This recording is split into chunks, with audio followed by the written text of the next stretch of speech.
hello, everybody. My name is Renan, and welcome back to the Cherry Von Blossom Boutique. My name is Renan, your lovely fashion dolly. I did my intro out of order. Who have thought?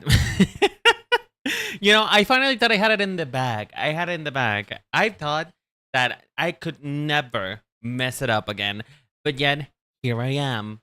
Hello, everybody. How's it going? How's it hanging? Hi, Heskin. How you doing, sweetheart? How's it been? What are you up to today in this lovely Sunday? I'm gonna be honest, folks. I haven't been doing much of anything recently. Like, I think I'm going to a rut again. Like, I'm going through like some type of like depressive. What is it called again? Depressive episode. I know that in Spanish they call it like a depressive square, but I don't think that that's I don't think that that's that's how you call it in English. What would a depressive square even look like? Is it a square with its corners round out, and that's why it's sad because it has a square the corners round out, or is it a square with an emo haircut? Anyway, so folks. Normally, I like to start these type of this stream with just bantering a little bit, but I have to talk to you about something. I have to tell you something, and I need answers. Okay, I need everybody in the class to participate. All right, because I have a very, very important and serious question. All right, Chad. Everybody, are you guys listening? Are you ready for this question? I'm giving it to you anyway. So.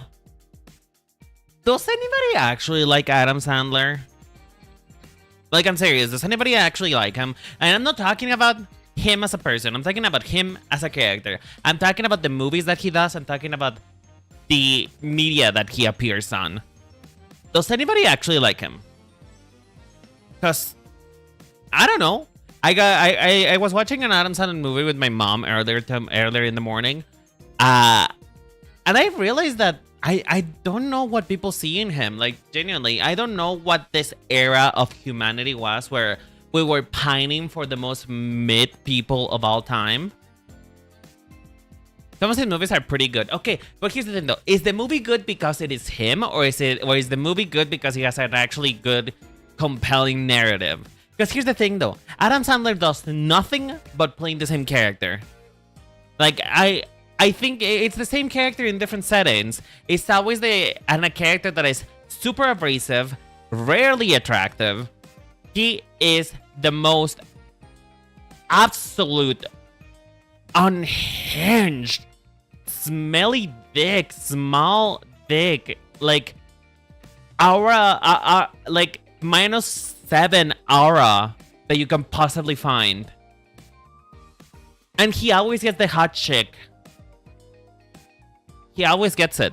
I don't know why. Like, does anybody actually find him attractive? Like, okay, I'm not kidding. Like, I wish I knew and I wish I understood because I am confused. Like, it's just abrasive, slightly misogynistic. Looks like he doesn't shower. He always gets the hot chick with oh Jesus.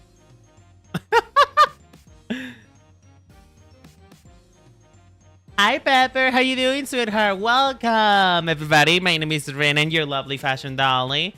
And well, today we're gonna be talking about Pokemon gym leaders, but folks, right now we're talking about Adam Sandler. We're talking about Adam Sandler, and particularly Adam Sandler movies and the characters that Adam Sandler plays. Because I was saying earlier, now that you guys are here, I have to ask people, do you like Adam Sandler? Do you like the movies? Do you like the characters that he plays? Like, being serious. Because to me, and maybe it's because I'm not the demographic, right?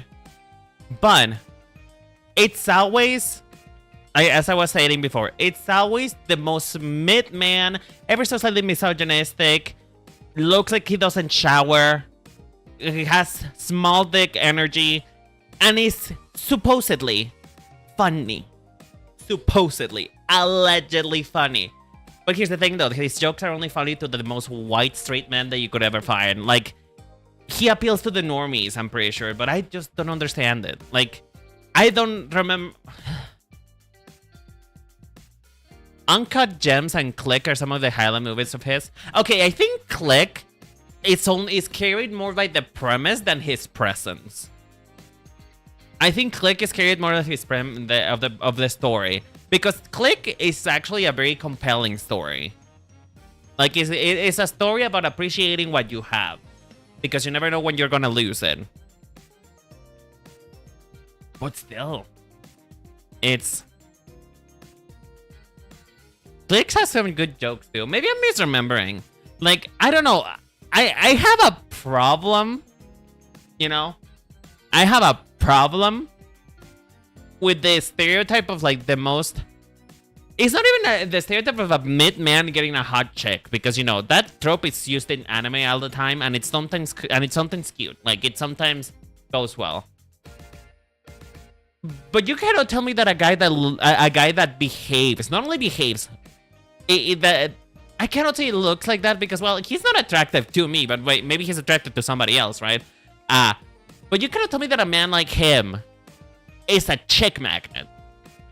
And you cannot tell me it's the confidence, you know?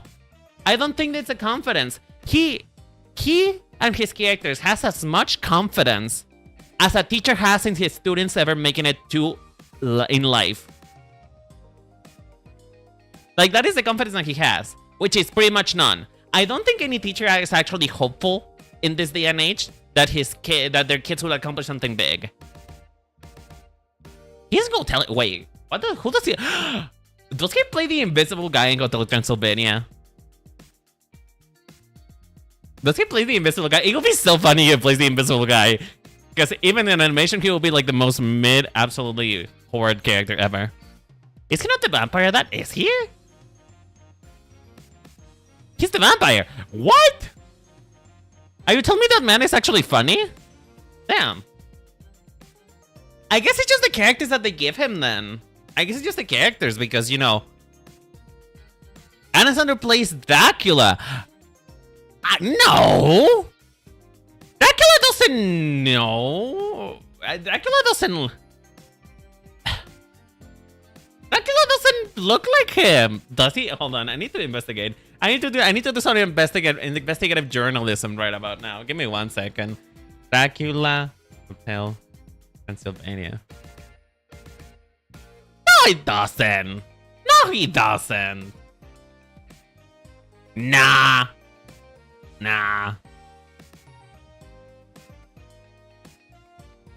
Why would he have to look like him? I mean, he doesn't. But everybody else is saying that he does. What? No, he doesn't. You guys are kidding. Y'all are kidding. Y'all are jokesters.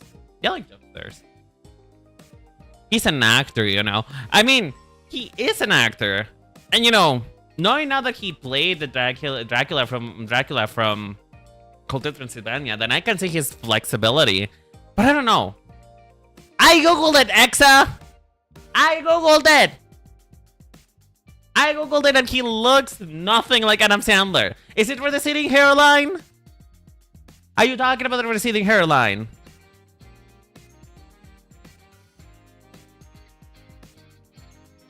Oh, you guys are get the fuck out of here. What are you guys talking about? Are you guys talking about the Spanish dub?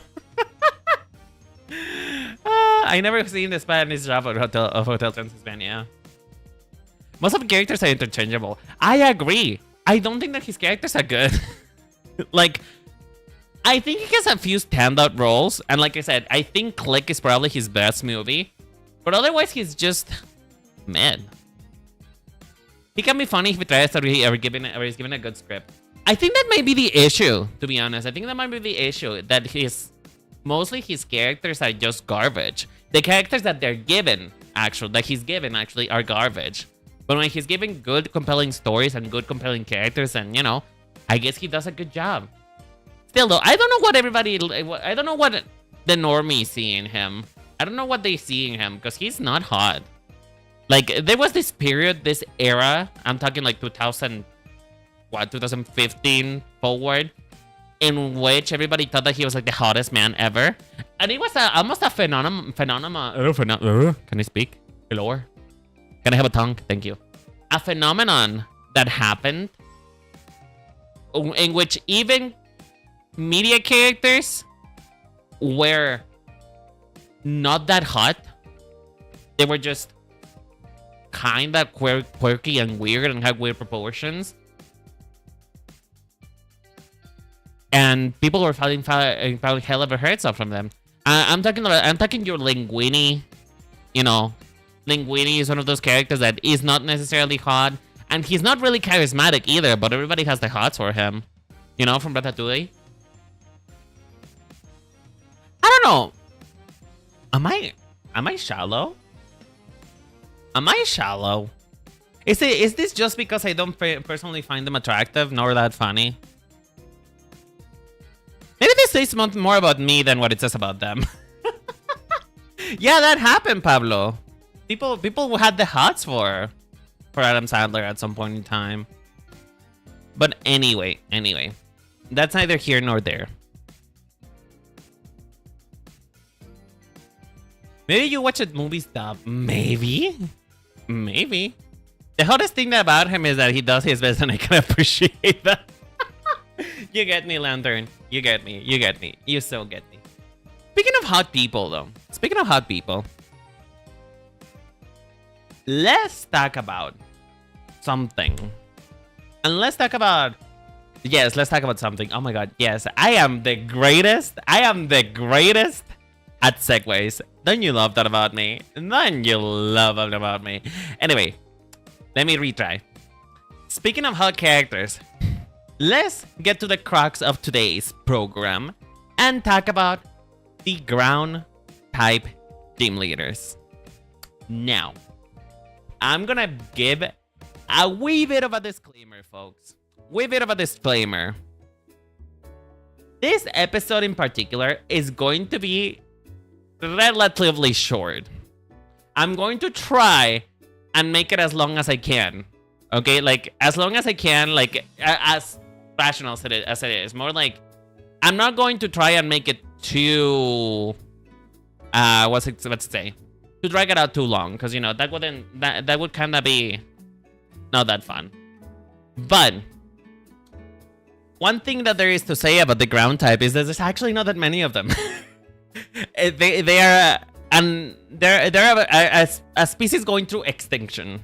Let's just say that. There is not that many of them. I don't know why. Does Game Freak not like ground types? Like, is it not of Game Freak's interest to care? They're a rare breed. Yeah, they are too. Probably because their quick is too OP. Honestly, yes. I saw a video of making... I saw a video about this creator called Shepsky.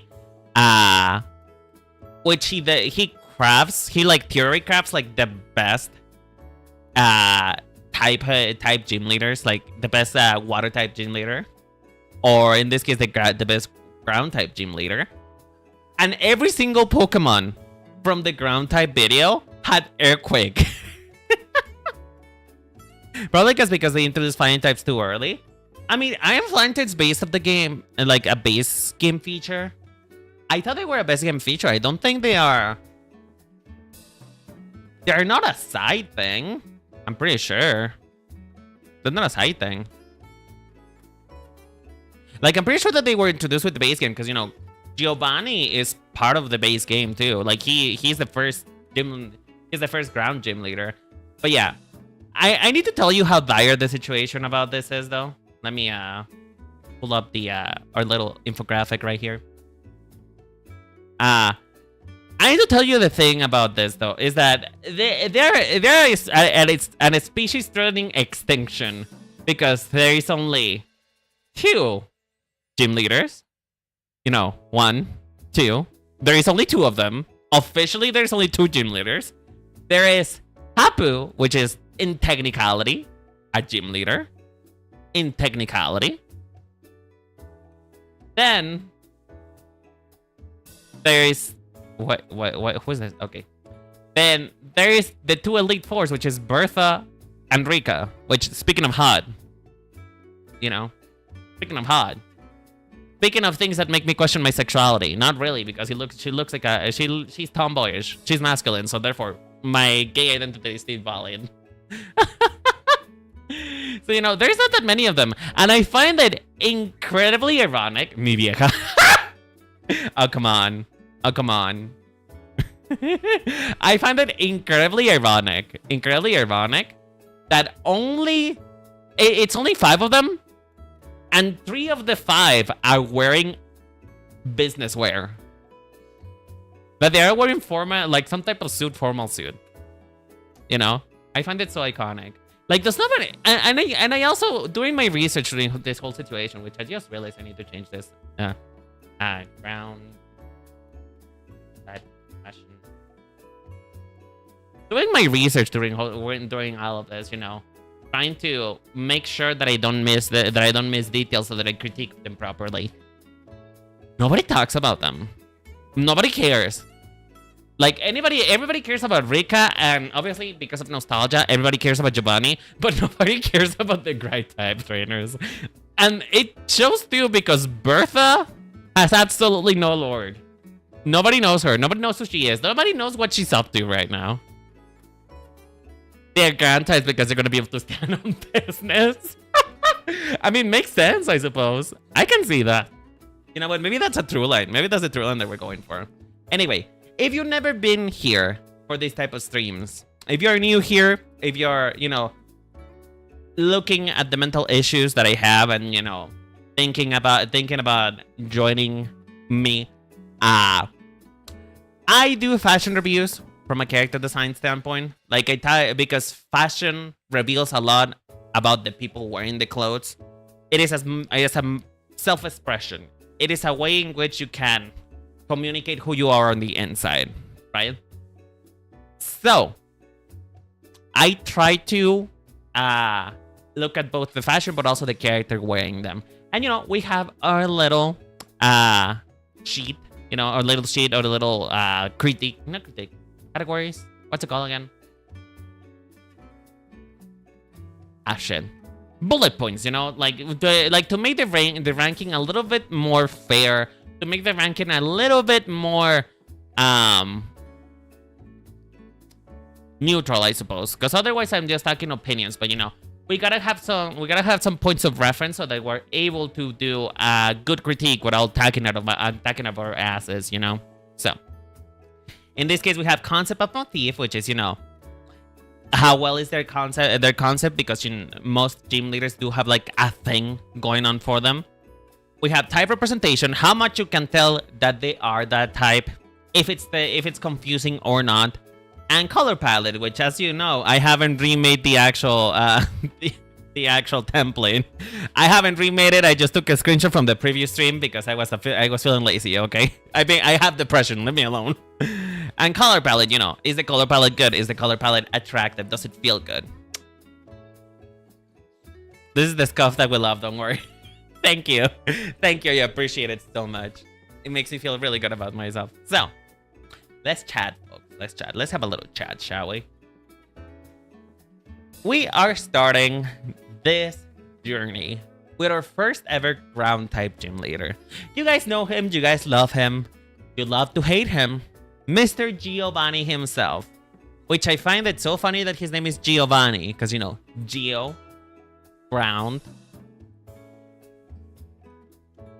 Anybody see anybody in the class would like to point out the obvious correlation right there? So, Giovanni, as famously known or infamously known, is the leader of Team Rocket. And in actuality, it's a surprise when you first fight him in the story that he's actually a gym leader as well. Giorno Giovanni, but everybody call me Giorgio. Is that a thing? Or are you just improvising? I feel like that will be a thing. I feel like that will be a thing that people said. But anyway, so Giovanni's our first gym leader, and who's also a villain. I am surprised there has never been any other characters who are both a villain and a gym leader. You know, somebody imposing like that. The thing about Giovanni, and the thing that is obvious from the start, because you know him first as the leader of Team Rocket, is that Giovanni is the mafia. He is a mafia boss. I know others who subtly what? Hold on, my brain is not comprehending all the words you're saying. I know others who use subtlety, they're all cowards. Huh?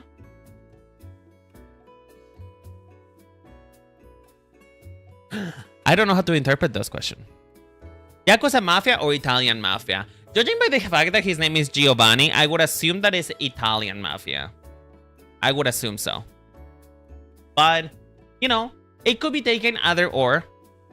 In my personal opinion, I think that because it is based on the region that's supposed to be Japan, I would say that he's part of the Yakuza more than the Italian Mafia. But honestly, aside from some certain cultural standpoints, they're still morally corrupt. They still are not something. They're not about killing a child. They're not about killing a child, and I feel like you can tell immediately. Aside from the big R on his chest, which if you know the Team Rocket's logo, I think it's also incredibly obvious that he's meant to be some type of abrasive villain. Rule number 1. Remove the eyebrows and anybody's immediately going to look incredibly intimidative. Giovanni doesn't have eyebrows.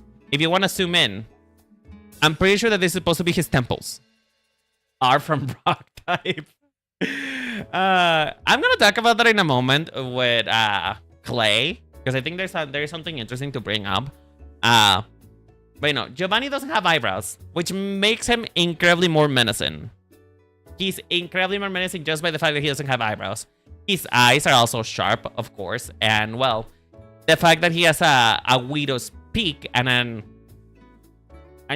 male balding pattern also links the credence that he is, intimidating. Everything at him points that he is sharp, and so he dresses sharply. A simple dude. Nothing too out there. It is just somebody who dresses prim and proper, sleek, polished. Which, of course, you would expect of somebody who is part of the mafia. The mafia famously love to look clean and sharp, despite of the implications of the profession, And I think that's on purpose. The profession implies that they get dirty, but, they're always clean. And the funny thing is about Giovanni is that he is the best example I can find for the concept of old money. Now, if you guys don't know the philosophy of old money is essentially wealth through generational descendants. Now, I'm not saying that Giovanni got his money from his parents, or indeed from an uncle, with that hot rich uncle that died and then suddenly he got the fortune, right? I'm not saying that, but he still lines up with the ideals of old money, because old money and the principles of old money is money that you have that is not shown. That money is not a thing to parade. That wealth is a thing that it is known, not shown. When this motherfucker walks into the room, immediately to get everybody out of the way if they don't want to die, and to get him the most expensive Chardonnay that you can find. Like, this man needs a really good bottle of alcohol, because otherwise he's gonna have your head on a platter. That is old money. Old money is elegance and sophistication that comes through just sheer aura. As people would say nowadays, aura farming. And I think that's incredibly nice that we have a character that is basically the personification of that. So if you by your friends, if you're ever asked what old money means, literally just point at Giovanni. That's why I love Giovanni. He's just inherently evil. I don't think he's inherently evil. I think he's I don't know, actually. I feel like it's weird to say that he is evil. I think he's just morally gray, I guess. He's not really gray, because, you know, the thing is that I don't believe that he's evil, because although he does things for his own gain, right? He's not a person who strikes me as malicious. You know, he's not malicious. He just does things for his own benefit. You know, I don't think he's the type of person. Like, if we're talking about malicious people and malicious characters, think about Kokichi Oma from Danganronpa V3. You know, somebody who incredibly pokes the bear and does things for the sheer fact of them just being, for lack of a better word, evil. You know, he's doing this for his own gain. He does not care whether or not it benefits you. Like, if you, as a worker of him, you get benefited from Pokemon getting captured or not, he does not care, because it is just for his benefit.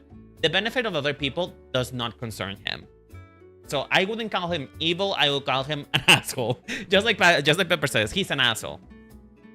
I like to him being happy when Team Rocket is in the anime show. How the Pokemon they still could help Giovanni to being happy. The thing is, though, is he sees Pokemon as incredibly utilitarian, you know?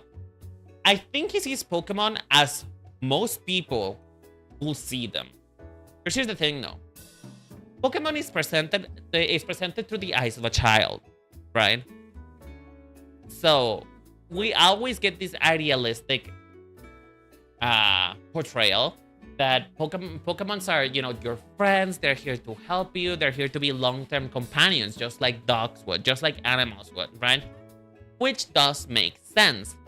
However, you cannot tell me that the majority of adults would not use Pokemon as tools. Like, I find that incredibly hard to believe, because we are humans. We see for our own benefit. That's mostly normal. You know, the only thing differentiating us normal people to straight up evil is the fact that we have a conscience, that we have empathy. People, and sadly, empathy is not a thing that comes by incredibly quickly, unfortunately. So I think it's nice to portray that maybe he wants to be happier, and bringing him Pokemon make him happy, but I don't even think that he feels happiness. I feel like he feels satisfied, which is different, you know? Going back to talking about his fashion, though, I find it incredibly interesting that they added, because this is his design from Let's Go Pikachu, which is technically the most recent design. By the way, for any other older character, if they received an update, I'm talking about their most recent design. Particularly because usually older Pokemon games, they're not really that interested on design. You know, they're not really interested in like exploring characters through fashion. They're just interested into making a character that looks good in a pixel art form, right? So I find it really interesting that they added a red. Do you know his Rainbow Rocket outfit? You mean the Pride one? You mean the you mean the Pride, like literally his Pride Month logo? The one that he wore to support his son being gay? You mean that one? I love that idea, by the way. I love the idea that he loves his son in a very, very weird way. And when Pride Month comes around, he just turns Team Rocket into Rainbow Rocket just to be like, hi, gay. Which also, I think that could be spun as well for Giovanni. I don't think Giovanni would be above doing that kind of thing, to take advantage of Pride Month as a tool to get more marketing. I wouldn't put him about that. Oh, sorry, Turbo, didn't see your message. Hi, Turbo. How you doing, sweetheart? How's it going? Hope you're doing well. So, now, as I was saying, I like the idea that they introduce red into his color scheme, aside from the Team Rocket's theme. Because here's the thing, though. Red has a very, very clear connotation, which is passion. Be it romantic, be it for a view of the world, be it for the things that you like to do, it is passion. And this man is nothing but passionate about making the world his own. About making sure that he has power, that he has control. Which I think it's a great addition. I think it makes it better than all of his other incarnation, including Team Rainbow Rocket. Because here's the thing, though. Team Rainbow Rocket doesn't do anything special aside from, you know, doing Pride Month marketing, you know. Aside from being Rainbow, they don't do anything special. It's just Giovanni, slightly skinnier, and slightly older, you know. I don't find the hold on, let me just bring it up just in case. Give me 1 second. Giovanni Rainbow. Okay. They made an interdimensional All-Stars team. Yeah, and I find them to be so incredibly fucking stupid. I'm not going to lie to you. I feel like that is one of the stupidest plots that I ever heard. Because as much as Giovanni is a menace and he is intimidating, I do not think that he's up to par with any of the other villains that are present in that round table. You know? I don't think that he at all is comparable to the likes of Lusamine, to the likes of Lysander, to the likes of whatever the names the dude from Team Plasma is. He's not comparable to any of them. He is incredibly a minor villain in comparison to all the other ones. Because he doesn't want world domination. Well, no, he does want world domination. But here's the thing, though. He doesn't crave for the destruction of all things. He does not care to make an apocalypse happen. In all reality, out of all the Pokemon villains, he is the one who is the least dangerous in the grand scale of things. Because all of the other ones are batshit insane. I told you, Chad, LT. Like, all of the other ones are batshit insane. Yeah, exactly. Thank you for pointing out, Elir. But by the way, hi, Elir. How you doing, sweetheart? Cyrus just wants to remake the universe. Lusamine wants to let in aliens from another dimension to conquer over everyone, to feed them the world. So, you cannot tell me that a guy who just wants, you know, political control is more evil and more dangerous than literally the one, and I'm bringing back Lusamine, literally the one who wants to see the world burn just to have her husband back. Like, I don't know. I don't think that he's that dangerous, to be honest. And for that very same reason, I think that Rainbow Rocket is a thing that should have never existed. It undermines his character, because at the end of the day, he's supposed to be a simple man. He's not supposed to be this evil genius.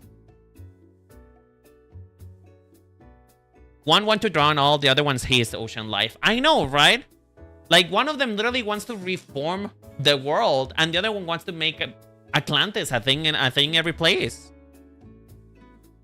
Like, I genuinely don't think that he does anything. And also, I'm bringing up Rainbow Rocket Giovanni just to tell you something. This is so boring to me. Like, Giovanni, in all its technicality, you know? Giovanni, in all its technicality, in all of what he does, he's a relatively simple man, and like I said, it's for a very purpose reason, you know. Wealth is not to be floundered, is to be kept, is to be known.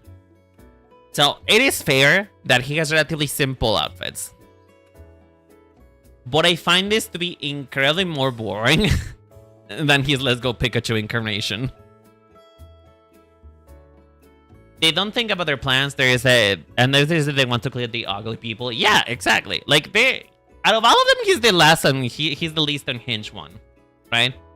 And honestly, his outfit is mostly boring here. I don't think there's anything good to commentate other than, you know, he's supporting his son because, you know, Pirate Man and whatever. And also, why is he skinnier? Like, I know everybody in Let's Go Pikachu is, like, smaller and more stubby, but why is he skinny? Like, I don't understand. Why is he skinny? Anyway, point them being, I like this better. I like this better. I was in the anime orange suit. I have. I think it's incredibly fucking ugly. I think it's ugly. I think it's ugly. And the thing is, though, I get it. Because he's supposed to be the ground type gym leader, so... You know, ground. Ground orange. Orange is the color of ground, apparently, according to Pokemon, so... But yeah. Let's go to our rank. Let's go to our ranking, shall we? Meow, meow, meow, meow, meow, meow, meow. Alright. Let's use orange third color just to make it on theme. Alright. Concept. I think the concept is really solid. And I think that just by sheer simplicity, he nails it. I think that's the point. It's simplicity. He's not a man that is ostentatious. It is a man that gets things done. And I can appreciate that a lot. So I think we're going to give him the highest rank here. Whoops. Is that the highest rank? No, that is not. Ooh, sorry. Sorry. Okay, there we go. I think he deserves 10 points. He deserves 10 points across the board. I don't think he deserves anything lower than that. Now, type representation. I don't think he represents his type as much. Like, I couldn't be able to tell. If anything, he looks more like a normal type, right? But I feel like that's part of the point. He's supposed to look like your run-of-the-mill normal guy. Well, not normal guy, you know, normal rich guy. Because, you know, you're not supposed to know that he's... First of all, you're not supposed to know that he's a villain. And number two, you're not supposed to know that he is a gym leader. So, on the one hand, I don't think I can, you know, fault him for that, right? But I will say that they could have done... Instead of, like, skew this red to even more of an orange tone, or like an orange brownish, like, or reddish brown, to incorporate the ground type, you know? Yeah, I wouldn't be able to do like he's a ground type by design alone. It makes sense, though. The thing is, though, is that at least the vibe that I get from all of the ground types is because they're all level-headed people, you know? They're level-headed. They are grounded. They are people who are not rushed or, you know, steady of the mind. You know, he's a ground type because he hides in plain sight. Actually, I saw something really cool about it. Like somebody put it in a great way. He is a ground type because where do you think he hides his victims? Where do you think he hides his former clients, you know? Where do you think all the bodies are buried? And for that, I like the idea that he's a ground type just because of that, you know? I cannot say that he looks like an NPC, you know? But I wouldn't say that he represents the type too well. I don't think so. Well... I forget he's a ground type most of the time, so only vibes of the final boss. It makes sense, though. You see ground everywhere, but you don't see underground unless you dig deep. Fair enough. Fair enough. That's a great way to put it, actually. But yeah, I think that if we wanted to do ground type a bit more obvious on him, I'm gonna grab this color. And even it is a reddish brown, you know? It's a reddish brown, but still, it needs to be browner. No, I wanted more bright. Now, you run into color scheme issues, right? because, you know, he is wearing a black suit. He is wearing a black suit. No, I don't like this color. I need a better color than this. I don't know. Wait, actually, I know how to do this better. One sec, everybody. One sec. Just give me 1 second, please. Tonal hue. Let's darken it and make it a bit more. I don't want to make it too orange though, because if I make it orange, it's gonna feel soft, and he's not supposed to be soft. That is pink.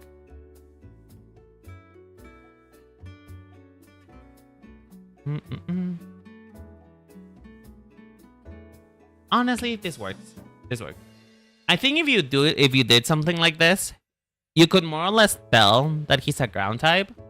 You know, I think normal will go better though. Well, yeah, I think that he would have been, if he was a normal type gym leader, he would have been great.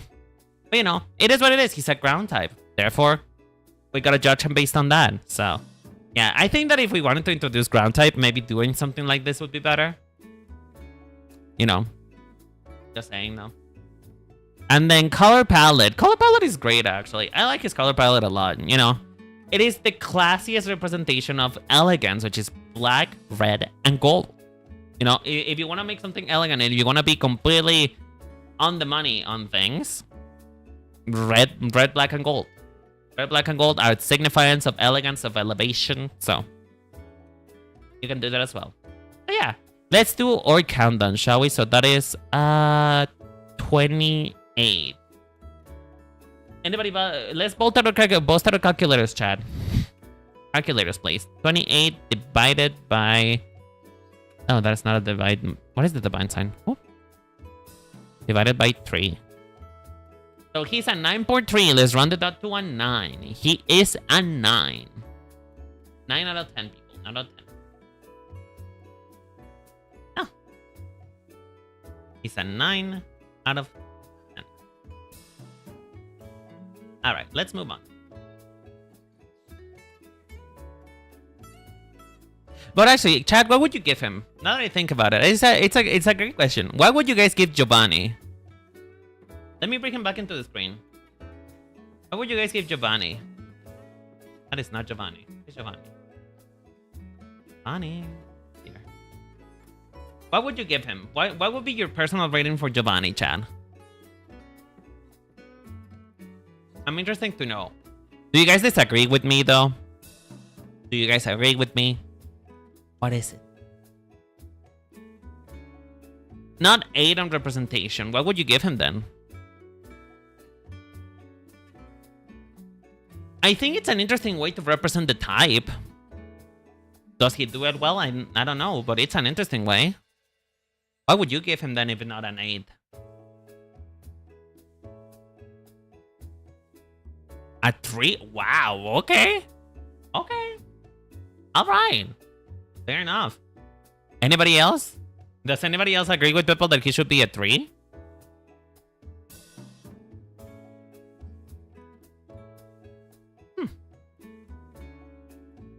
Yeah, you agree? He should be a 3? Okay, then I guess he should be a 3. But technically, we don't have 3, so that would be either 4 or 2. I like the character design. I just don't see him as a ground type trainer. Fair. I guess that's fair. You're right. You're right. He's not a ground type trainer. Like, I could give a lot of justifications, but you know, through the naked eye, I don't think that is appreciative. I like him as the big battle Pokemon. Yeah, I think it's probably because his design is kind of doing like is carrying double. He's doing double carry. You know. It's a double carry because he's also a villain. He's a leader. He's a gym leader and a leader of an evil organization.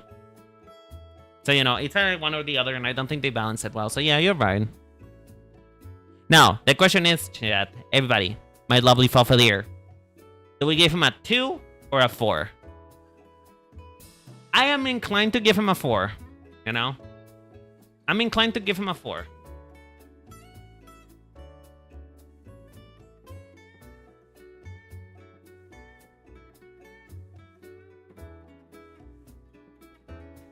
Yeah, it's a 4. It's a 4. Okay, let's give him a new score then. So that will be 24. 24 divided by 3. 8. Well, we took a whole last point out of him. 8 then. It's an 8. He's an 8. He is an 8, which is above average, I believe. Yeah. You know what? Impressive performance, Giovanni. Impressive performance. We love to see it. Now, we move on to our second and last gym leader of the group. Our second and last gym leader. Which is crazy to say. I can't believe that they have only 2 gym leaders. You know? I can't believe there's only 2 of them. I feel like the next generation should absolutely have another ground type gym leader. It has to be. They have to. I don't know. I feel like the ground type was neglected. It was neglected. But here's the thing. There was no mention of ground types as a specialty of a trainer until Generation 4. You know, until we got Bertha. But yeah. So we have Clay, which I find so funny. Because his name in Spanish is incredibly ridiculous. Hold on, let me just play Pokemon. His name in Spanish is Yacon. His name is Yacon. Which I find hilarious for some reason. I don't know why. It's so different. It's so different. And every time I hear his name in English being called Clay, I think about Tarzan. I think about Clayton. Clayton. Is it just me? That's what I think about when I think about the game and the name. So, with Clay, we have an interesting dynamic as opposed to Giovanni. Oh, no, please don't close that. Please don't close that. Oops. We have an interesting dynamic to talk about with Clay as a foil to Giovanni. Which is the thing. Both Giovanni and him are businessmen. Of course, you know, Giovanni deals with the mafia. He, on the other hand, is the leader of a company, you know, the CEO of a company. What company? We don't know. What I can assume is that it's a mining company. Because throughout the game, they talk a lot about emeralds, right? That he found an emerald mine. And which is funny to me at least, in Pokemon Black and White 2, they actually changed the roofing of the houses to be an emerald color, which is the color that they relate to him. Because even on his gym leader fight, when you find him at the bottom of the mine, he's really right in front of an emerald ore. So emeralds are his thing. Those are his representation. Now, Pepper mentioned earlier they would rather have another rock type before a ground type. And I think that is when we run with the crux of the issue with ground types, is that ground and rock have very similar connotations. You know? Ground and rock are very similar to each other. When you think of ground, you will think of rock, and vice versa. Now, Pepper did me a favor, and we googled the difference between ground and rock types. Rock refers to things that are over, you know, over the earth, right? And ground refers to underground things that are found underground, right? Which makes sense that he would be some type of mining, that he would be a farmer, that he would be, you know, some type of like cow, like in this case, a cowboy, you know? It would make sense. But we run to the issue that there is also rock types who are miners. And that's a great point earlier. You could throw steel type in there as well. Guess who is a steel type trainer who is also a miner? Pokemon Generation 4. The rock type and steel type gym leaders are related to each other, and they're both miners. So, I feel like that is the main issue with ground and rock types. You know? Because they're so inconsistently linked to each other. Like in connotation of trying to make something look like a ground or a rock type. They can look really similar. You can go both ways. Like Google any rock gym leader and you could reasonably believe that they could also be a ground type, you know? So I feel like that might be an issue to overcome when designing a ground gym leader, is to what images do you pull for that doesn't also lead free way to make a rock type, you know? Explain why there's like 4 Pokemon that should be rock ghosts, but they're ground ghosts. Ground ghost? Hold on, I need to Google that. Hold on. Ground type. What are the Pokemon that you're talking about, Pablo?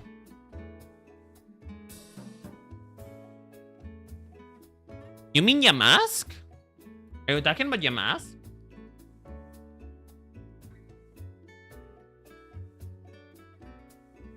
So I see Yamask here. I see Golurk. And Ranjigos. The Dogtooth. Is the Dogtooth? Is Toomha is he a ground type? He's not a ground type, right? Hold on, let me Google that. Give me 1 second.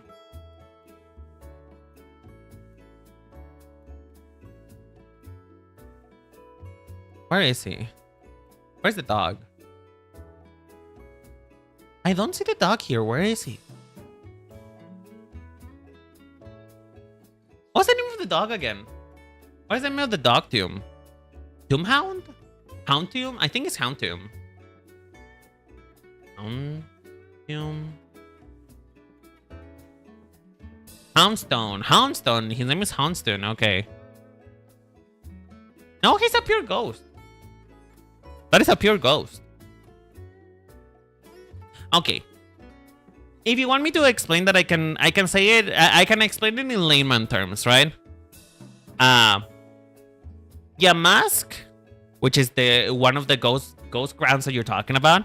Like, on the context that ground types refers to things that are dug out of the ground, underground things.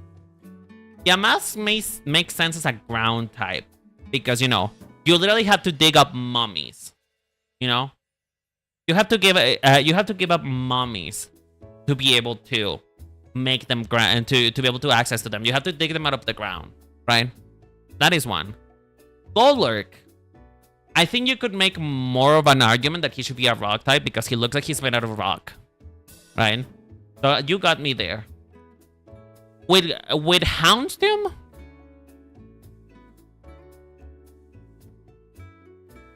yeah, we're talking about Runerigos. Like, it's referring to that, and I still stand by my point. You have to dig up that kind of stuff. You have to dig up anything related to a pharaoh, to runes from Egyptian era. You have to dig them up. Therefore, it makes sense that they're ground. Now, talking about Houndstone,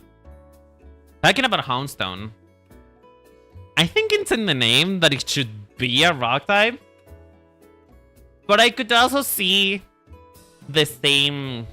I could also see the same rhetoric being used for it being a ground type instead of a rock type, which is, you know, you have to dig up a dead person out of the ground, so therefore, it could be a ground type. But you know, it could go either way. Like, Runerigos makes sense. Houndstone could go either way. Golurk should absolutely be a rock type. Does that answer your question, Pablo? Does that make you feel better? Or do you want to still throw rocks at me? Or do you want to throw ghostly rocks at me? Anyway, let's go back. I'm talking about this. Sorry, I got incredibly distracted. All right, so now I like the foil between Giovanni and Clay particularly because you could argue that from on face value, they are the same type of character. Incredibly threatening businessmen who will may or may not have your kneecaps busted. With the exception that in reality, Clay's personality is a lot warmer.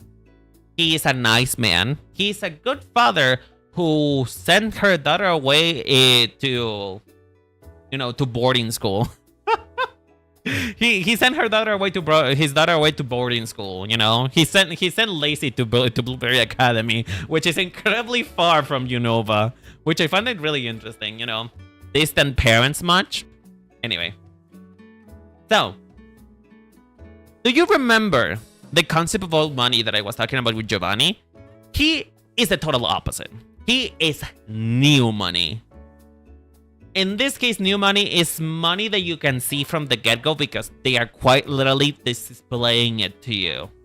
He has a gold belt buckle. He has a gold watch that he's looking at. His hat has a gold chain with a giant emerald on the top of it. His suit, as much as it is, you know, a normal suit, it's also really ostentatious because he's wearing chaps. You know, totally going for the cowboy vibe, Doe Dimmadome vibe. He has a very extravagant emerald colored pants underneath his chaps. His tie is emerald. You know, this is a man who is extravagant and ostentatious at more you couldn't ask. You know, he's even wearing gold bands around his arms for some reason. Like, this is new money. This is what you would describe as new money. People who want to be seen because they think they're rich. Now, I'm not saying that he's not rich, but one of the things that I do like about his characterization and the inclusion of the cowboy teaming, the Texas teaming into his character design is because he is trying to not lose himself in riches. Like, he's an incredibly rich, wealthy, powerful man. But he is also very down to earth, if you wish. If you were to put it like in a very obvious way. One of the dialogues with the NPCs reminds you that his first gym, you know, his first gym in Unova is based around the idea of you going down to him. Now, according to the NPC, Clay went with this idea of being to the ground floor, rock bottom, which ironically, again, rock type, you know, rock bottom, because he wants to remind himself that he started from rock bottom and now he's here. He wants to remind himself of his roots, which is the reason why, you know, you can take a man out of Texas, but you can take the Texas out of a man.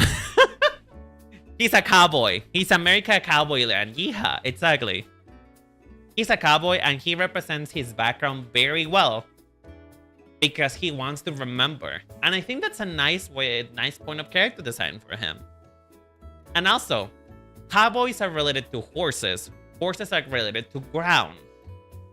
Therefore, incredible typing. You can immediately tell that he's supposed to be a ground type trainer. Once again, the emerald teaming may muddy the waters a little bit, and you may think about rock types. So, you know, rock, ground, interchangeable, right? So I think he's a perfect character design. I don't think there is anything I would change for him, honestly. His hat adds a lot. Also that, you know, that's also a thing that if we wanted him to look like old money, we would remove all the ostentation gold. Like, let's put it this way. If we wanted him to look old money, we remove this. We make this brown instead. We make this a brown band, you know? This is very poorly drawn, but you know what? You guys subscribe for this content. You guys like this content. You guys like this. Actually, no, let me redraw that. That is embarrassing. Jesus Christ. That's incredibly embarrassing. If you wanted to make him old money, which is not the point of his character, but you know, if you wanted to go that route.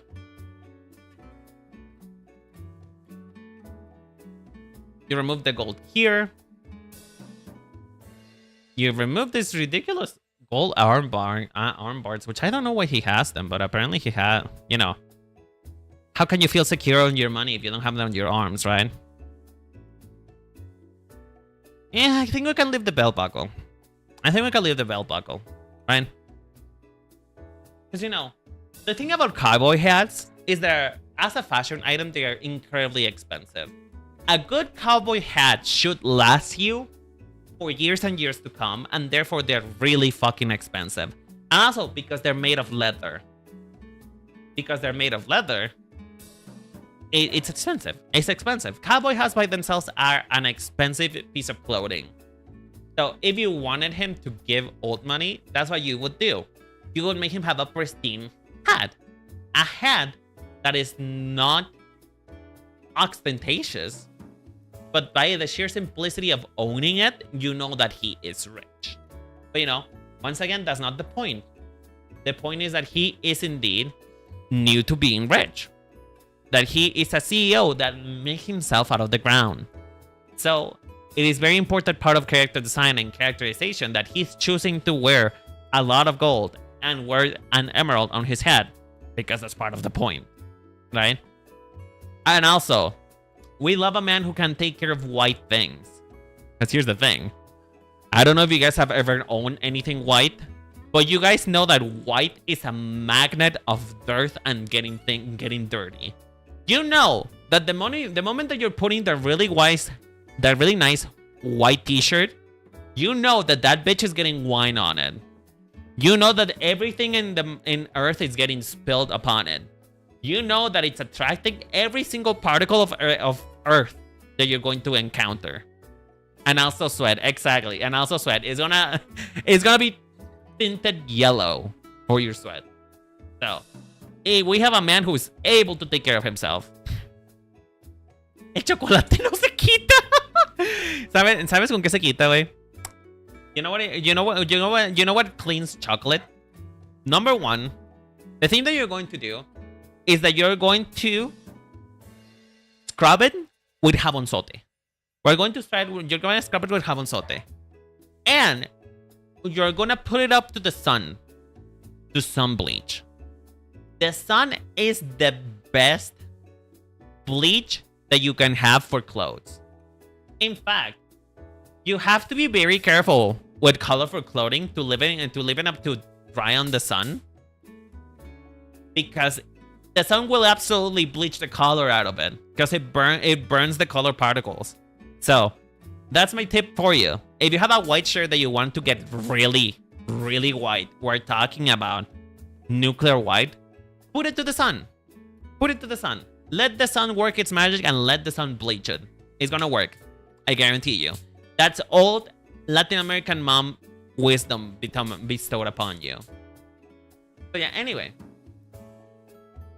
Let's go to the type chart. Let's go to the chart. Alright. So, let's keep it the emerald. Let's keep it the emerald just to go with the vibes, go with the flow. I think in character concept, which is a businessman who may or may not have something to do with the mines, I think it's perfect. I think it's a 10 out of 10. No room for questioning. He is indeed a businessman. I mean, he's talking over the phone, obviously. Sorry. Oh god, that was gross. That was the most greatest thing I've ever done. Burp into the mic. I am so sorry, folks. I am so sorry. I hate it here. Why am I burping? Anyway. Sorry, my brain. I'm getting distracted. So, in terms of character concept, he's a businessman who has something to do with mining. I think it's perfect. I don't think there is any more businessmancy that could be about mining. I think they nailed it. Type representation, 10 out of 10.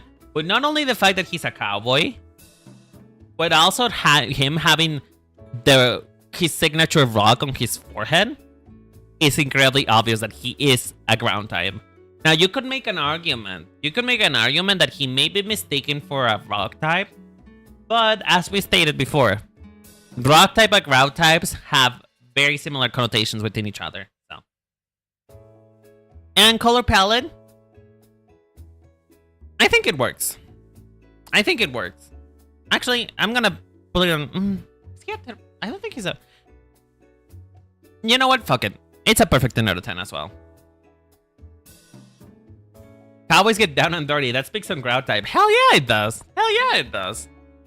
But you know, it's also just being related to horses. How horses are a method of transportation to the ground. But yeah, I think it's a perfect 10 out of 10. The colors would really work together. The emerald, it works as a really nice accent without taking you out of the fact that he's a ground type.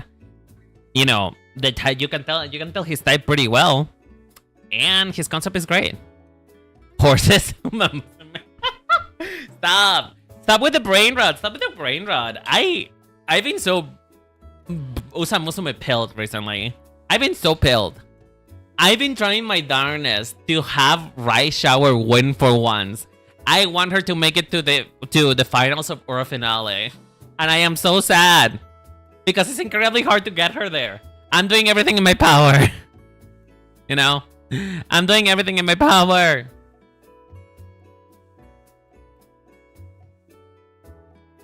And of course, with the Gold Rush era of adding it, because people started mining it out for the gold. Yeah. Again, I think it's impressive. I think this is a perfect 10 out of 10. I don't think that we ever had a perfect 10 out of 10 before. Did we? For those of you who were, for those of you who were in the previous ranking, did we have a 10 out of 10 before? I think he's the first 10 out of 10, which I found it ironic that he's the first one. Guts and wits? But you told me that you should ignore guts. I tried to do wits, of course. But you told me I should ignore guts. Now you're telling me another thing differently. I don't know if I trust you anymore. I don't know if to trust you anymore. Anyway, let's move on. Alright. We move on to speaking of Usamusume and speaking of young characters and speaking of, you know, characters who are children. As we know, Pokemon is not about child labor. Because they have a child, they have a little fucking baby working in the Pokemon League of Paldea. So, you know, they're not about child labor. Okay, let's talk about Hapu.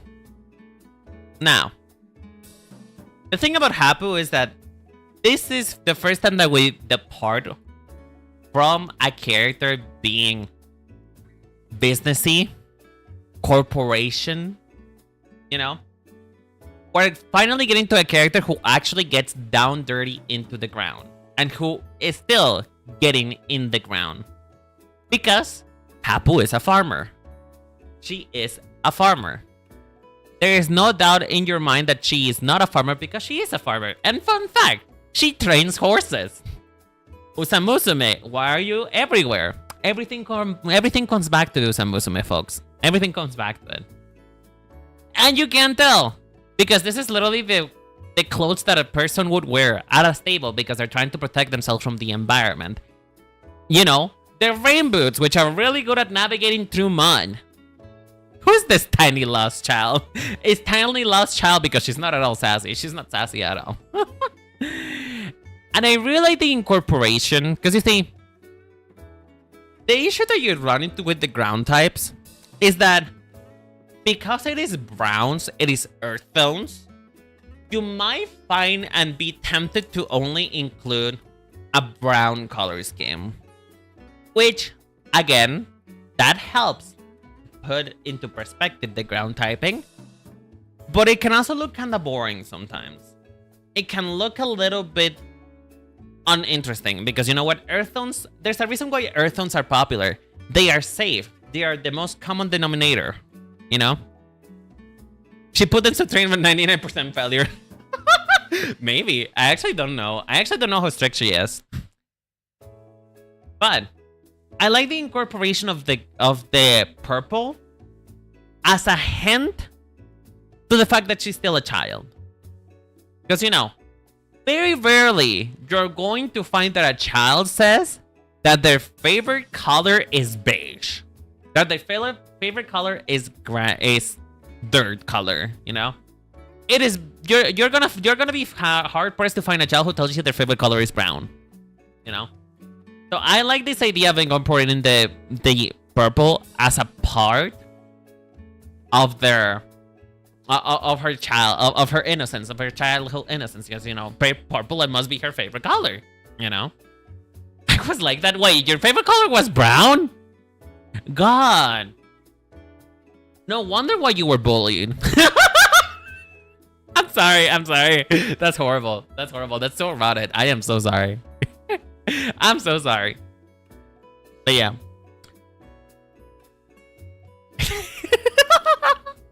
I am sorry. Please don't leave. I promise I'm nice. Most of the time.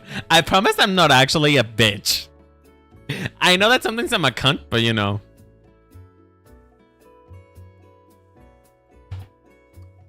Anyway. I also like the incorporation of the bonnet. For those who don't know, this is a bonnet.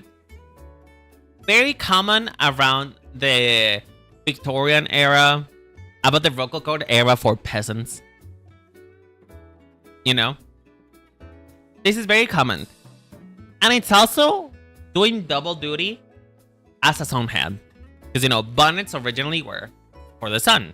It was to protect your hairstyle, and it was to protect you from the sun. But this is also pulling double duty, because it's also hinting at the nature of her being old-fashioned. Because honestly, not even grandmas nowadays wear this. This is incredibly old-fashioned. It's medieval. It is hinting at the fact that she, in her mind, is a lot older than she actually. In her mind, in her maturity, is a lot older than she actually is. I don't believe you if you tell me that she is a young adult with a child body. Not with those proportions. Like, I know in anime it's common, but I assure that she's not above 10. If you push me, maybe she's 15. If you push me. But she's probably below then. So it's a ploy to age her up. A deliberately old-fashioned piece of clothing that's making her old.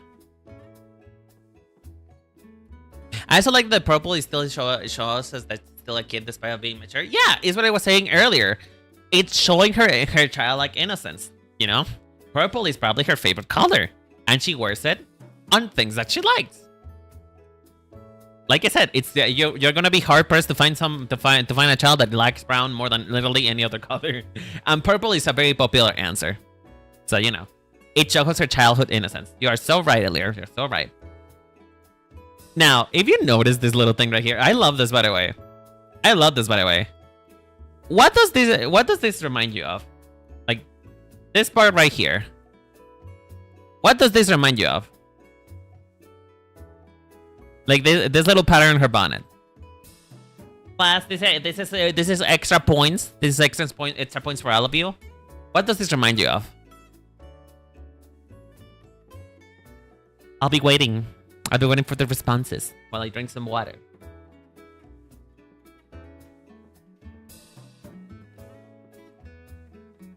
No responses? A basket? Okay, a basket. A jockey hat. Jockey hats don't look like this. Jockey hats don't look like this, but you know what? Sure. Maybe. If you twist my arm, maybe. Okay. It does look like a basket. That is true. But does this not remind you of a fence? You know, one of those old school fences. One of those fences in Minecraft. You know, does this not remind you of a fence shape? I'm pretty sure, and it's pretty clear that it's supposed to be a fence. Which, once again, relating it back to her being a farmer and her raising horses. She has a stable, and the stable is made out of fences. Obvious. Like honestly, there is not that much to talk about her because she's very competent in her fashion. Like, I can tell who she is immediately. She's stern, she's old-fashioned, but she's still a kid. Despite how mature she is, she's still a kid. And I enjoyed that a lot. And I also think that it's a really nice break from all the suits that we saw. It's a really nice break. So, let's use the purple because it's a favorite color. So, concept and motive, it is perfect. It is perfect. Both in the fact that she's a ground type and the fact that she races horses, you know? It is perfect. She has a fence motif on her head. She has protective gear indicative of somebody who's a farmer. And it does portray the fact that she is mentally older than she actually is. But, you know, she's still a child because of the purple. So, also giving us a 10 in the color palette. Now, type representation, I think it's also a 10. Like, there is very little that you can change about her. I don't think there's anything that I could possibly bring up as a nitpick. I think she is perfect. Even her hair being sort of boulder-like, you know? So yeah, 10 out of 10. No more for the defense, Your Honor. The defense rests its case. That is a very poor way to put it. Very, very poor way of putting it. Okay. Okay, fine. I'm gonna choose a different color. God damn it. 10 out of 10. But yeah, I don't think I asked you what you guys would give her before, so... What would you guys give Clay? You know, the cowboy? What would you give Clay? Is he a 10 out of 10 for you as well? Or is he lower than that? And what do you give Hapu? Is she lower than a 10 out of 10? Because to me, she's a 10 out of 10. Let me know in the comments, chat. Let me know in the comments. What do you think? Oh!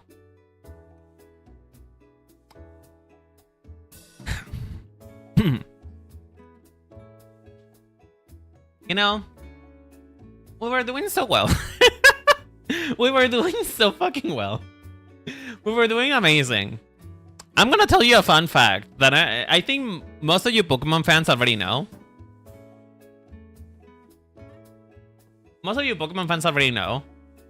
That Bertha suspiciously looks like Agatha.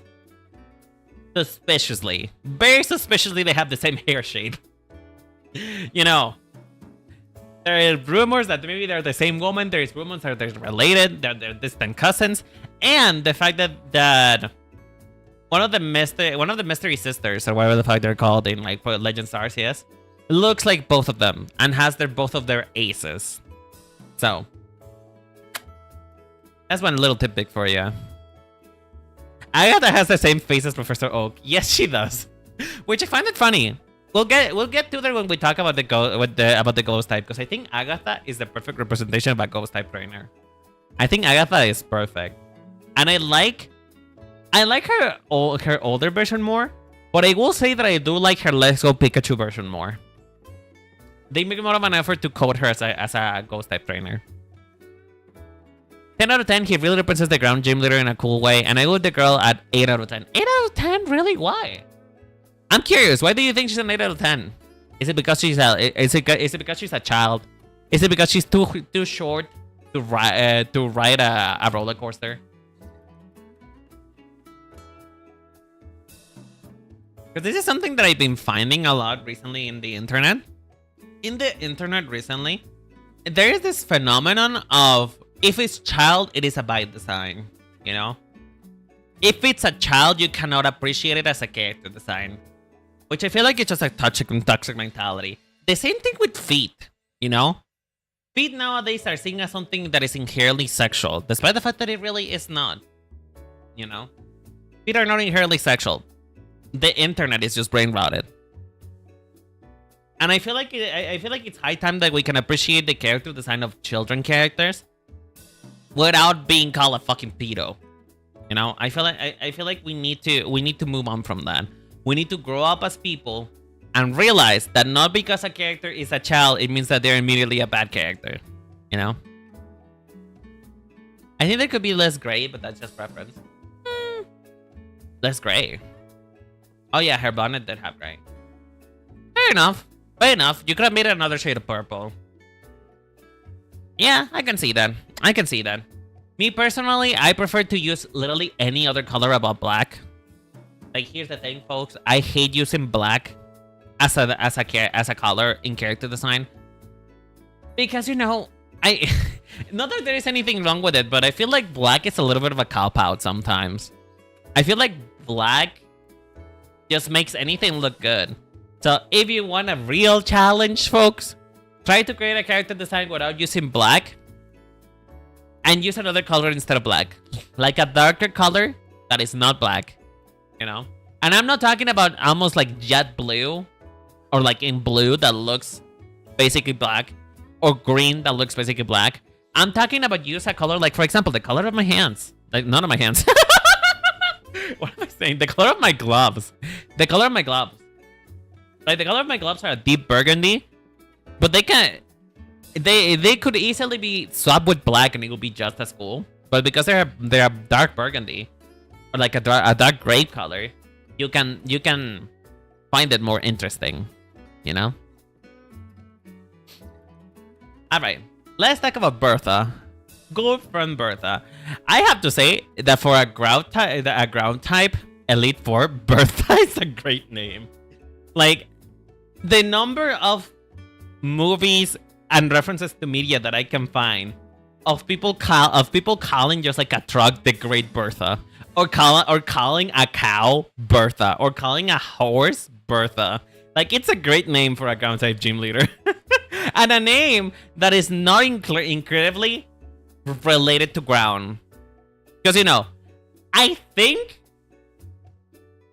that if Pokemon had enough wisdom to call her anything ground related, I think they would have gone with Florence. Because, you know, Florence. I'm just saying. I'm just putting it out there. So, the one thing about Bertha is that bonus points if the name is Big Bertha. I know, right? I know, right? I love the name Big Bertha. It's so fucking funny. So, the thing about Bertha is that there is actually not that much going on. Like, Bertha as a character is supposed to be the gentle grandma, which is as opposed to Agatha. Because Agatha is the old cranky grandma, get out of my lawn type of grandma. And, you know, Bertha is the one that will bake you cookies, right? She will bake you cookies, she will tuck you to bed, and she will take care of you while your mom and dad are fighting in the other room, you know? She is the one that you will go live to eventually when your parents get a divorce, right? Now, on the one hand, I can appreciate that she's a lot softer than all of the other characters. Even than Hapu, she's softer. Her buttons are on the shape of a rock, but they're an oval. They're not jaggedy like rocks tends to be. They're not stone as in, you know, a stone that you pick up from the ground. She's been eroded, you know. Usually stones are round and polished because water, time and sand has eroded them into a less sharp point, you know. You could also say that that's also something that happened to her because, you know, she's an old woman, right? So that could also be symbolic of her old age. She has quite literally stones that are polished by time. Same thing with her scarf. Her scarf doesn't end on a point, doesn't end on any like frilly decorations. They're just, you know, on a soft edge. Her shoes are the same as, you know, this old grandma orthopedic shoe. This slipper shoe. It's also making her closer to the ground. No heels, no nothing. But, you know, she's also classy because she's wearing pantyhose. You know, she's also an old school thing. She's also a bit of an old school grandma. Bit of an old school. And, you know, a plain dress with a red sash. That in itself, I could attribute it to the simplicity of the ground type. But I would not like to say that I don't find it boring. You know? It would be unstated to say that I don't find it boring.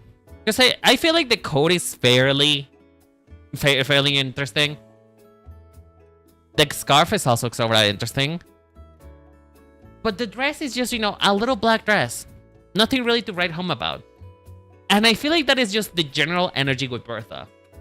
There is nothing home to write about. No NPC talks about her. And when they do, it's only to point out her relationship with Agatha. The Unova gym leader talks about her. Sorry, not the gym leader. The Ghost Elite Four from Unova talks about her and her relationship to Agatha. Which, quite frankly, I feel like it's kind of insulting for Bertha. Like, Bertha has no leg to stand on her own. It's always about Agatha and how much they look like each other. Even the Game Freak themselves treat her that way.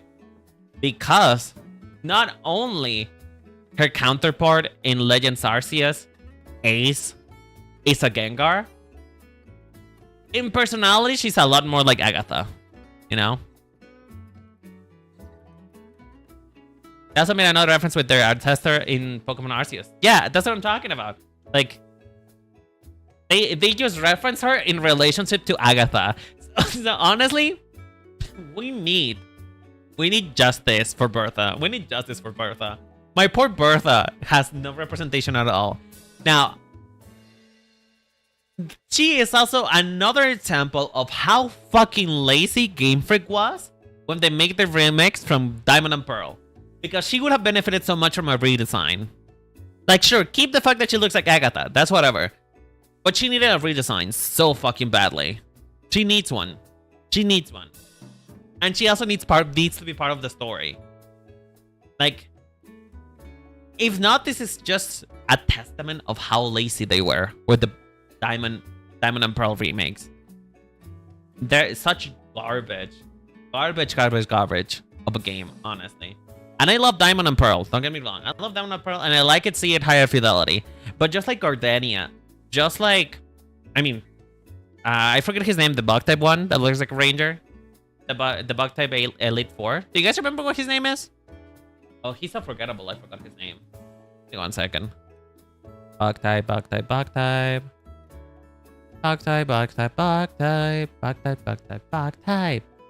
Where is it? Bug type. Bugs. I want bugs. There. Aaron. Yeah, Aaron. Yeah, his name is Aaron. Correct. Thank you so much earlier. Aaron. Like, Aaron, Bertha, Gardenia are the ones that needed a redesign the most and that could have benefited from having a redesign the most. But, you know, Game Freak didn't want to do that. And so, poor Bertha. Poor Bertha. If anything, me personally, what I would change is, number one, let's give her a little bit of color. And let's give her a color that is related to gentleness. That is related to being gentle and positive. Which is orange. And it doesn't have to be a super bright orange. It can just be like a normal orange. And orange, and this shade of orange in particular is also related to the ground types. So there is no risk of her being confused with a fire type. It's obvious that she's a ground type. Like, you cannot tell me that this is not the more ground type that has ever ground type. You know? Let's start with that. Immediately more interesting just because she has a bright color. Right? Now, when it comes to her coat, I think the coat is perfect. If anything, something that you do just to bring it home that she really is just a sweet grandma. You know, old people tend to get old people tend to get colder. They tend to get more cold than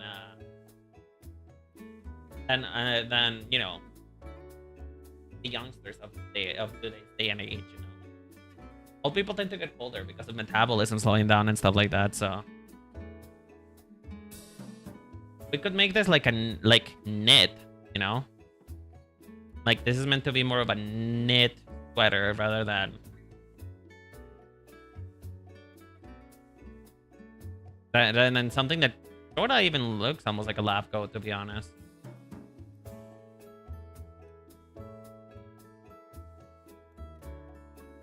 You know, make it any like big stuff, you know?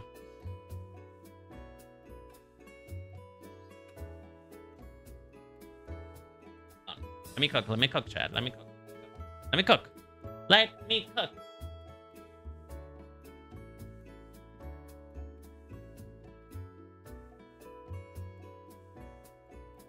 Whatever. I'm not gonna bother that much.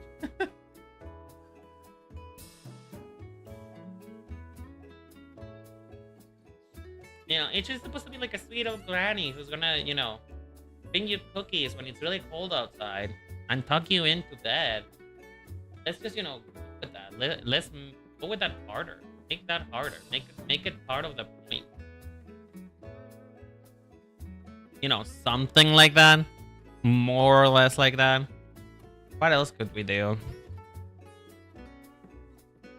I don't know. What else would you guys change? What else would you guys add from a design perspective? Like, if you were to think about a sweet old grandma who likes ground, who likes the ground, who worships the earth, what else would you think of, you know?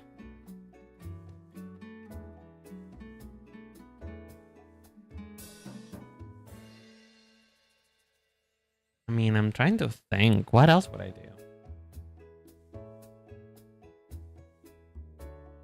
I mean, probably. I think I would switch her dress for something a little bit more interesting. Like, let's actually do an example. Let's actually do an example of something that I was talking about. When a design looks more interesting just immediately because it's not black. Just because we avoid the usage of black as a character trait.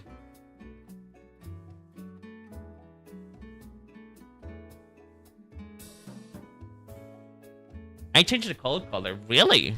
You changed the coat color? To what? The purity of stones? Well, you can do that. I don't really know how you would visually do that. I don't really know how that could visually how could that be visually translated. That will be an interesting problem to solve earlier.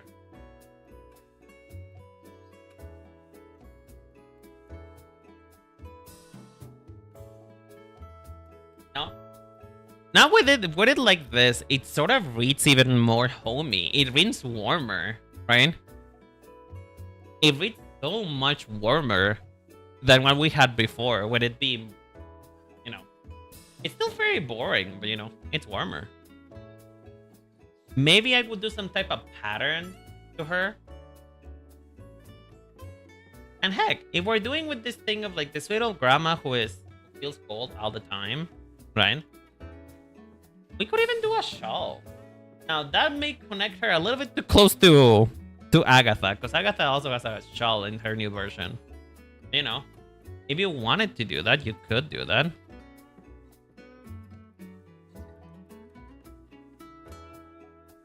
Oh, my sister's singing emo songs again.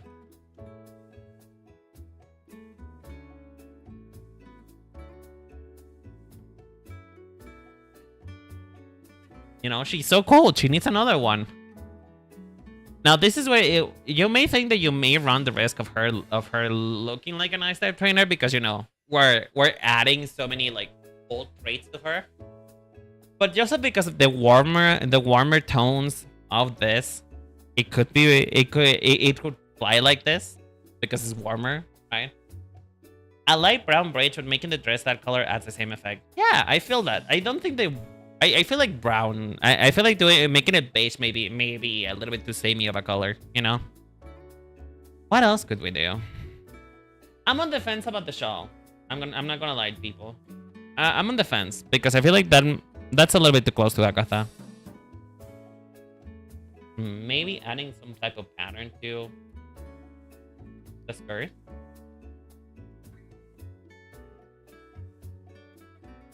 And even making her feel more autumnal, you know?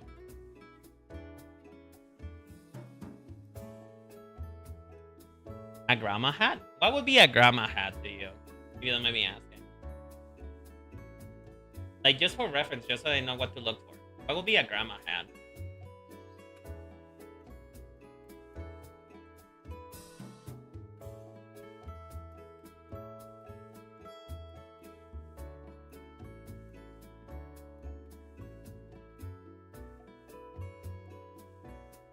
Y ya no seré tuya. Speaking of old songs, my sister is listening to like really emo songs from the olden days, and it's becoming infections. She's like Gata bajo la lluvia.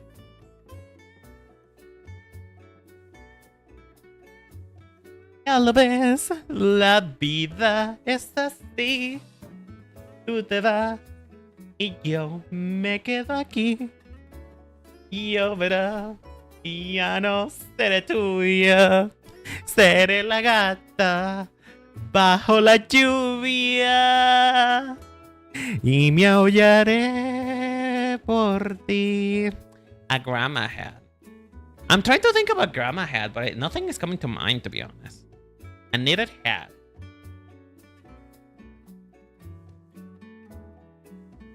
Try. I think mainly the issue with doing that, though, may be that we might run into the risk of covering her hair a little bit too much.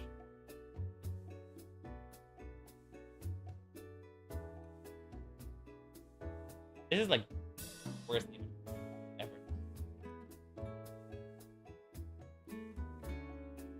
I like the shape. I like the shape actually.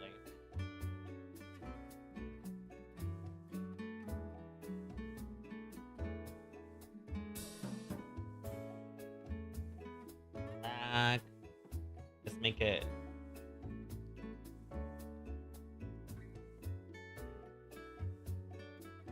You mean something like this, Chad? Is that what you mean?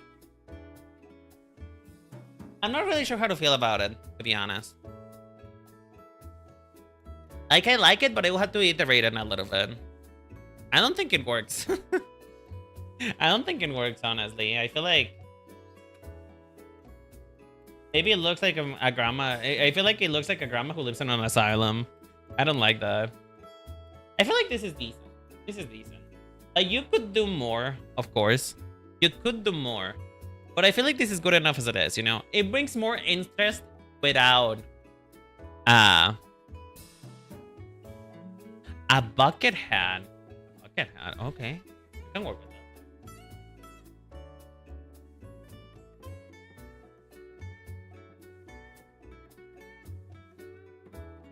So I will have to make.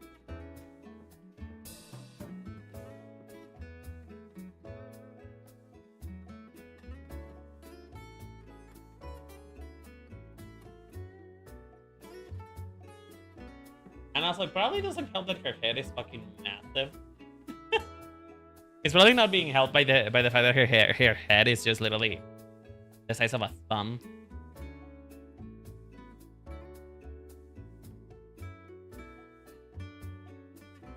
Maybe you need to make the hat smaller. It's not reading super well. The hair, it being so big.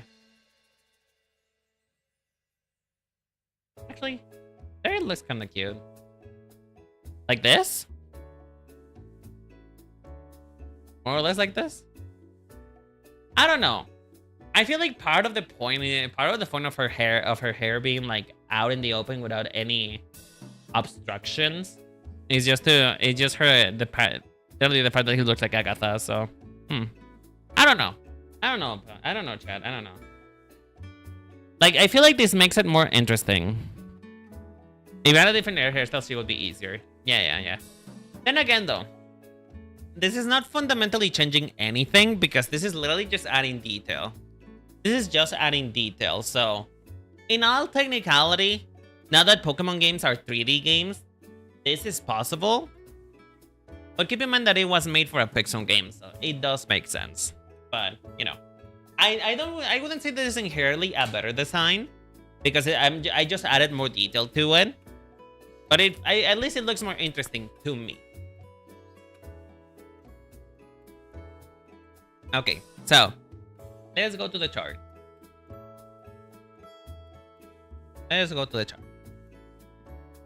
All right. So concept and motif. This is a really exciting concept to me personally because, you know, it's just grandma. It's grandma. It's just grandma and, you know, the relationship to erosion, the sense of time, you know, slowly polishing you into like outstanding kind member of society. I like that, but there could have been more to her to make her more interesting, right? Let me edit. I like that idea, but it's still too basic. Like it needs more. It needs more work. Now, type representation. I feel like that is the thing that is clearest to me, at least. Type representation. I mean, her name is Bertha, for facts says. Her name is Bertha. Big Bertha. You know? Her name is Bertha. I don't think there's anything that you could change about it. I don't think there's anything better than this. It doesn't get better. Now, when it comes to color palette, colors could be better. They don't clash because they're literally just natural colors. They're neutrals. Right? They're neutrals. But I'm bored. I'm bored. Neutrals doesn't have to be more. Doesn't have to be boring. And I feel bored. I feel really bored. But yeah, what does that bring us? What does that bring us? That would be an 8 plus a 10 plus 4. 22 divided by 3. A 7. Feels like it should be lower. But okay. A 7 out of 10. Not bad. Not bad, Bertha. Not bad at all. 7 out of 10. Why would you guys get Bertha though, guys? What would you give Big Bertha? Is she a 10 for you guys? Is she a would you clap grandma? Is she a Jill? Is that what you call it? A Jill? A grandma like to fertilize? Oh god. We need to move on. We need to move on. That is too much. That is too much. Hashtag think too much. I ran a 6 or a 7. Pepper Jill, enjoy your opinion. Damn, Pepper, I didn't know you liked it. I didn't know you liked it old. I didn't know you liked it dry.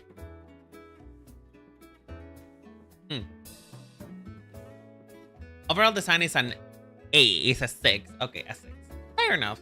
Fair enough. I think we can give her a 7 because, you know, it's grandma. She's grandma. I couldn't be mean to grandma. I don't think you should be mean. Alright. Let's move on. Let's move on. Let's go to the thing. Let's go talk about the person that everybody's here to talk about. Let's stop beating around the bush. This was just a big drag out session to just talk about Rika. Everything was a preamble to just talk about Miss Rika. Like, everything is about her. She's in the thumbnail for a reason. We know that she was coming. Now, one thing about Rika is that although she's simplistic, floating-wise, I think her personality makes up for it. And her personality is coming across in leaps and bounds. She may look cold, but her personality is a prince. Is the one of a prince. That's her character type. That is the thing that if she was in a shoujo anime, she could be the prince. She could be the lesbian option, which is not really lesbian because she looks like a guy and also, you know, behaves princely. Why did they cook so hard to decide? I don't know. Her design is fucking great. I love it. There is very little to nitpick for me. Let's start with the typing. Ground type. Now, I think ground types as a whole, as we've been finding, because of their closeness to the rock type, it's also more about a mentality, right? Mentality, which if you have noticed, I keep repeating the same thing. All of them are level-headed. They're fortuitous in mind. It's this resilience of the mind, right? Which makes sense with Rika. Although she's laid back, although she's pretty much just, you know, not lazy, but, you know, easygoing, she's still well-rounded. she's still level-headed. She's the one who conducts the interview for you to get into the what's it called again? The Elite Four. For you to challenge the Elite Four. And how do they make the ground type? Visually? Let me bring you a second to this. Let me bring you down for a second. These are not any type of boot. I'm gonna be honest with you. These are not any type of boot. This is not any type of booty. This is very clearly, to me at least, these are cowboy boots. Well, not really cowboy boots. They're more... Oh, what do they call it again? Well, that's what I thought about, right? Looking at them closer, they're not cowboy boots. But this type of boot immediately makes you think of back riding horses, right? That's what it makes you think about. It makes you think of old westerns with this type of booty. Again, I don't think it's specifically a cowboy boot because they have a different look, but you know, similar to that. I forget what they're called. I know their name. It's a type of booty. It's a booty that is really hard to walk in because they're really hard themselves, really hard leather, right? But this is the thing that connects you to the ground. Quite literally, her feet. Her feet are connecting you to her type, which is the ground. Now, it also helps that her color, the wiki describes this color as gray. Can you all believe that, Chad? Can you all believe that? Okay, let's make a color, like, let's take a color blindness test. Folks, is this gray to you? Is this gray to you? Let's start with that. Is this gray? Am I colorblind? Am I seeing more colors? Because to me, this is not gray. This is clearly beige. But is this gray for you? Because the wiki describes it as a gray color. Why? I do not know. But it's gray. It's beige. It's beige. It's beige. It's with the color. You know? Same color of her boots appears here on her tie. It appears here on the belts. On this really weird triangle, which I don't know why it's there, but you know what? It's fashion, baby. It's fashion, baby. So, Rika is just simple but effective. It's effective design. Now, will I immediately be able to tell that she's a ground type? Illuminati? I mean, just because she works for Gita, I would say that maybe she's part of the Illuminati? Who knows? Like, she's Gita's personal assistant, so... Maybe. Maybe. Maybe. I don't really know. I wouldn't say so, actually. I wouldn't say so. But would I? Anyway. So, I would admit that Rika is simplistic. Like, she has her things that put you into the ground type. But compared to everything that we've seen in so far, she is closer to Giovanni than she is to Hapu or Clay. Is that a negative? No, I don't think so. Because I think that they did enough work to make her look like Larry's coworker. Like she's a blue-collar worker. Like she's part of corporate. Without abandoning the idea of the type that she is supposed to represent. And I think it's purely just color schemes and those boots. Those boots, man. These boots are gonna be the end of me. I love these boots so much. And I also love her hair. Her hair is a really nice contrast. Because, again, we side with Clay. It is very easy to go boring as they did with Bertha. But because of that striking emerald blue hair, I think it works perfectly. I honestly don't think there's anything more to say about Rika than just that. She's Larry's coworker. Kira has an amazing taste for a personal assistant. She knew that her assistant needed to be a hot piece of ass. And she's the Prince character, you know? Dressing not masculine. Having quite literally shoulder pads that enhances her Dorito shape. So, you know, I love it. 10 out of 10. This is a complete biased pick. I am so sorry. This is completely biased. I don't think it can be. I cannot not. There is no way that I couldn't be biased about her. They are pandering to me specifically. It's a 10 out of 10. Nothing further, Your Honor. Nothing further. Nothing further. Now, what I did not see if there's a ground type Miku. Is that?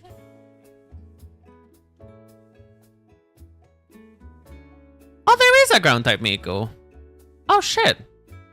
I didn't know there was one. I completely forgot about her. Okay. Hold on. Let's talk about Allura and Cerberus.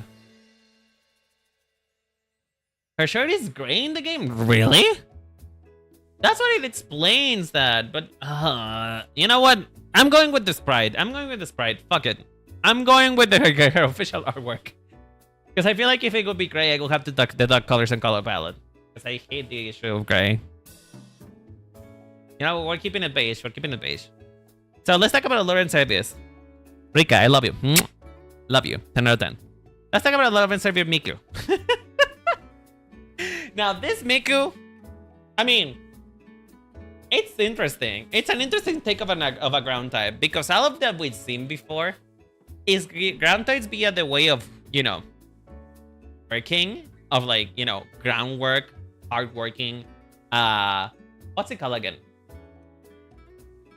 Our work? I don't know. You know, farming, carrying big things, mining, business, etc., right?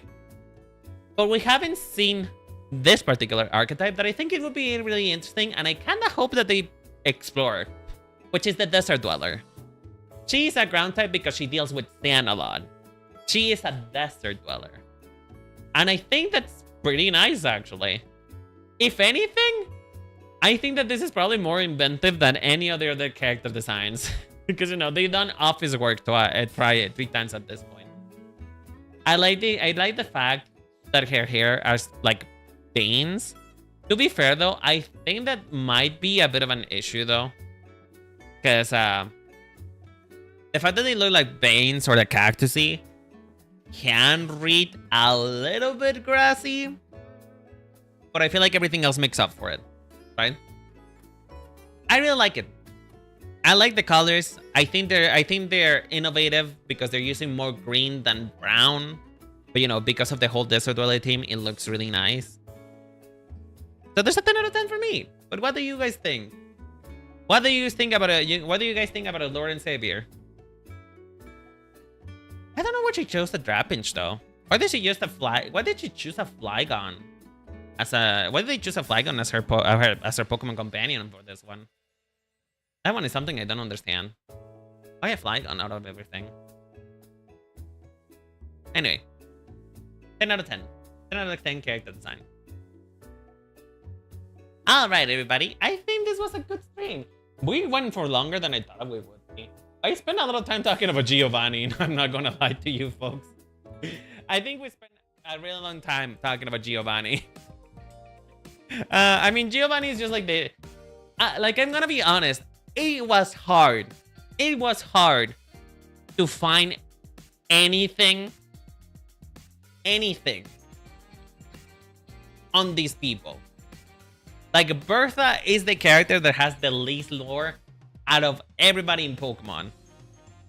Hapu has lore. Layton has lore. Giovanni has lore. Rika is recently new, so she's fresh in people's mind. But she doesn't have that much lore either. And just Bertha got the short end of the stick. Poor Bertha. Poor Bertha. So, I don't think anybody cares about the ground types. To be honest, I don't think anybody cares. People don't care about ground types. But I care. You know what? I care. Because I think out of everybody so far, out of all character designs that we found so far, I think in average, they've gotten the highest score. Hold on, let's divide it actually. It's 5 people. So we got 2 10s. We got 2 8s. And then we got a 7. 43. Let's divide that by 5. They got an 8.6. They got an 8.6 overall score. Fair enough. That's a very high score, to be honest. Very high score. Honestly, it's mostly Bertha just dragging them down. They would have gotten closer to a 9 if it wasn't because of Bertha. If it wasn't because of Bertha. Oh, poor Bertha. I guess they kind of flag on the Desert Spirit at times. Yeah, but you know, what does that have anything to do with music? Because you know, all other Pokemons that they chose for Miku in the Voltage EP were sound-based Pokemon or music-based Pokemon. So I don't know why Flygon is there. I really love Rika with that Clodsire. Is so cute. I love Clodsire. Clodsire is such a lovely little gem. I love Clodsire so much. If I was to be a ground type trainer or a poison type trainer, I would have Clodsire in my team. I don't like that it is a type that just spams Earthquake. But that's the thing though, is that Game Freak is neglecting the ground types. In both giving them trainers representation and then giving them like move pools that actually work other than Earthquake, you know? Because they also don't have any like setup moves at all. Like they only have Stealth Rocks. Actually, not even Stealth Rocks because Stealth Rocks is a rock type. Game Freak also hates Flying. Surprisingly enough, they have more representation. They have just one more representation. But yeah, Flying types is also very hit or miss. Very hit or miss. But yeah. Next episode, folks, we're going to be talking about the Ice type. I originally was planning to merge Ice types with ground types together, because I thought that the ground types had just very little representation to carry a single episode. But you know, I underestimated the power of yapping. I underestimated how much I yap and walk around in circles. So, but yeah, what do you think of today's episode, folks? Did you have fun? Did you enjoy it? Did we enjoy today's episode? Would you like to see the Ice type version of this episode? The Ice type episode is faster. It felt down to earth. I'm going to kill you. I'm going to end you. Your bloodline will end soon. But yeah, I don't know. Is there anything to plug? Oh yeah, tomorrow is going to be the last episode of the podcast. So if you guys want to listen to that, it's about K-pop Demon Hunters. It's already ready, uploaded, and ready to be released. So if you guys want that, expect it for tomorrow. Expect it for tomorrow. Let's see. Is there anybody to rate today? Oh, Lunari's playing date everything. You know what? Let's rate Lunari. Let's rate somebody you guys know. Ah. Okay.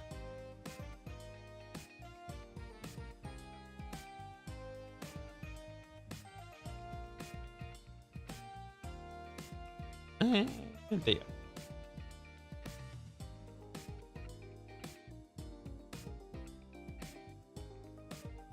Season 1 finale. Yeah, tomorrow is going to be season 1 finale of the podcast. So you guys better be there. You better be there.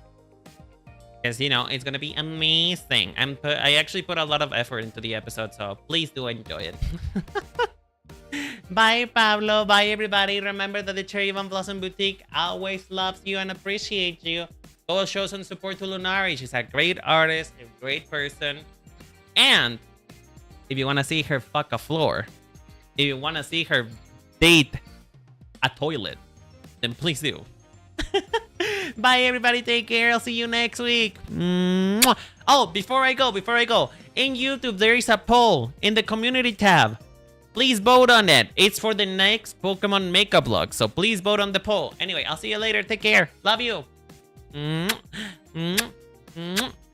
Bye, y'all.